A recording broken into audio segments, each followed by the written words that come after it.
Now, it would take a real change in the Dragons' philosophy to suddenly turn around and say, we're going to go and attack Robert Louis. I don't think they will. Wayne Bennett's not that sort of coach. Will he do it? He got criticised in that first game when he was going for penalty goals, and people are going to be looking for him to attack more this weekend. And he's surely got to try and attack their weaknesses. He's not like that, and he's never been built like that. I don't think he will change his strength. If you go back to that graphic, look at their attack on defence, he will say our strength is our left-hand side, and there is still plenty of opportunity on the Tigers' right-hand defence. All right? You can see there, 27-23. It's not as though they're all that secure there. Young Blake Ashford and Benji Marshall defend over that side. He will say, let's go with our strength. Have a look at the Dragons where they score tries again. Down that left side, he won't move across there. All right, Bronson Harrison on the other night, he showed with a bit of vision. This is what I'm talking about with Robert Louis. You see that Gareth Ellis protects him, but on the very next play, the ball will go to Bronson Harrison. He'll see where Louis comes out from marker, just head straight back towards him, run over the top of him and race in and score the try. Now, without setting up any real plays, I think Bennett will say to the likes of Costigan and Beau Scott and even Mark Gasnier, look, if you see him there and we're on that short side, pick up the ball and charge at him. But he won't change his tactical play. They'll still go left and they'll still have success down that side of the field. Particularly if they suck Ellis in to make the tackle, as he did then, to jam him back in, and then he's getting off marking. He's going to be hard to get across to the left-hand side if they go the same way again. That's very impressive. You're sounding like a coach. No, I've just been listening to Bob Fulton and you for the last 25 years. OK. Now, let's have a look at the Dragons' defence. Look at the numbers here. This is the best defensive line in the competition. Look at that. Compare that to the numbers you've seen in tries conceded. These are the best in the league. Also, compare that right-hand corridor, 9. Most people think the weakness in this side is around Jamie Soward. Why don't you attack Jamie Soward? Well, that 9 tries in that right-hand corridor there is as good as any in the NRL, if not the best. So you have real trouble getting to these fellas. Let's have a look at where the Tigers score most of their tries.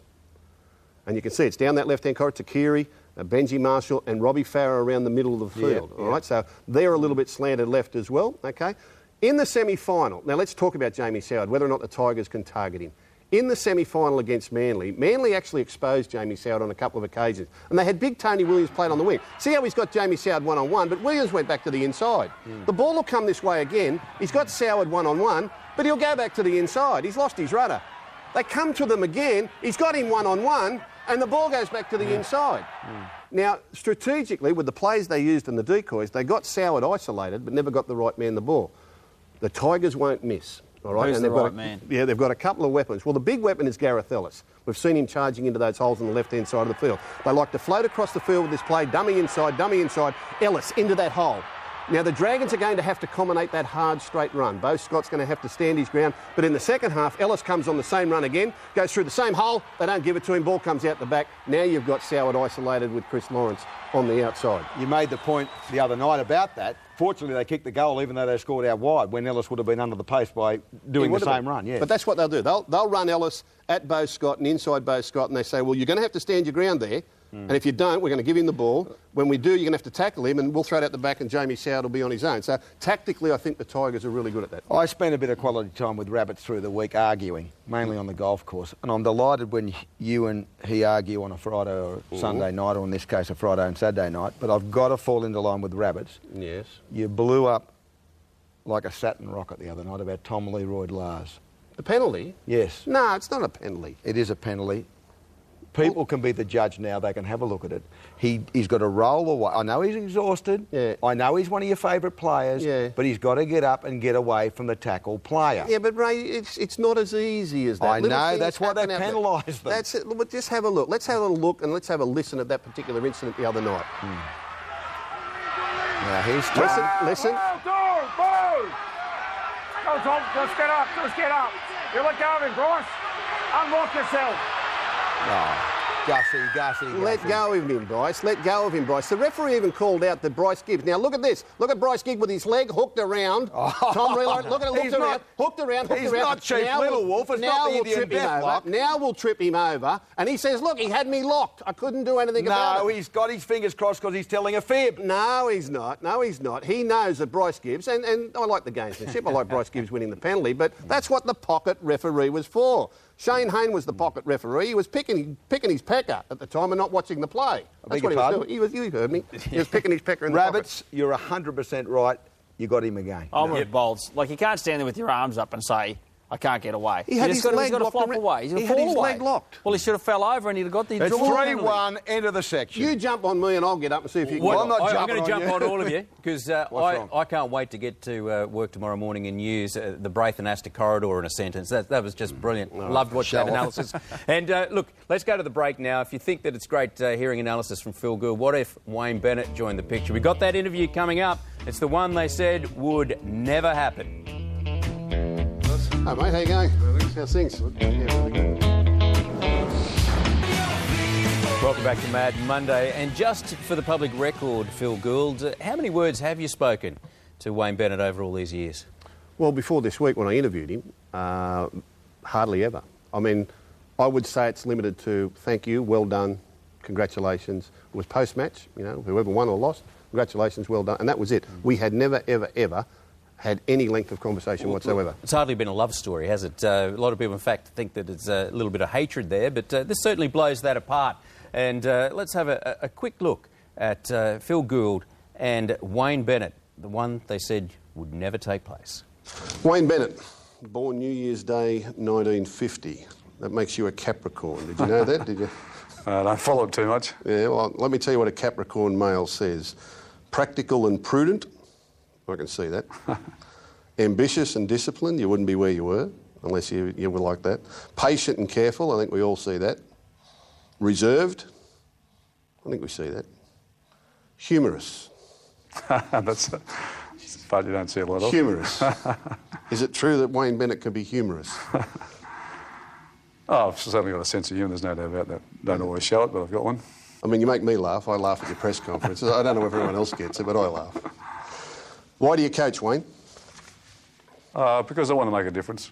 I love the game and always have, and didn't set out to be a coach. It was by accident for me, but I would have been involved in the game in some capacity.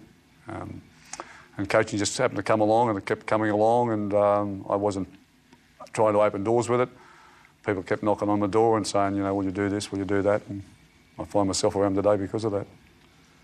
I've have you quoted as saying that a coach, to be successful, needs to develop a coaching philosophy, needs to believe in it, believe in himself, but that philosophy is constantly under review. Can you sort of explain that for me?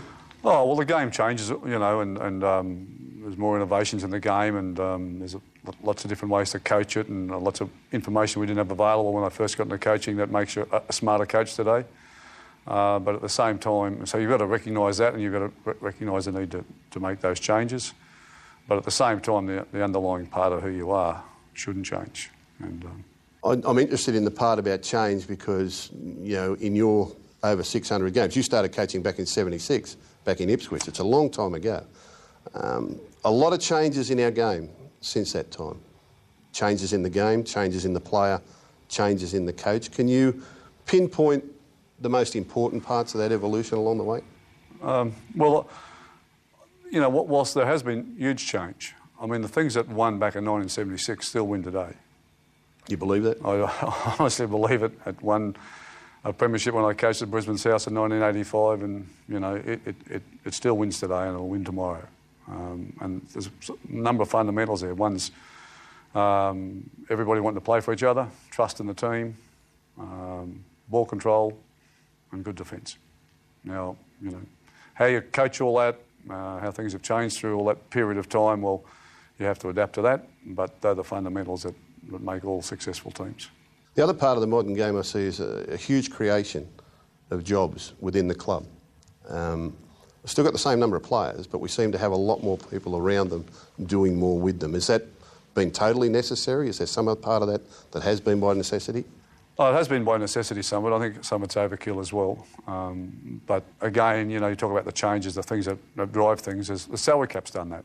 The salary cap has created equality across all the competition.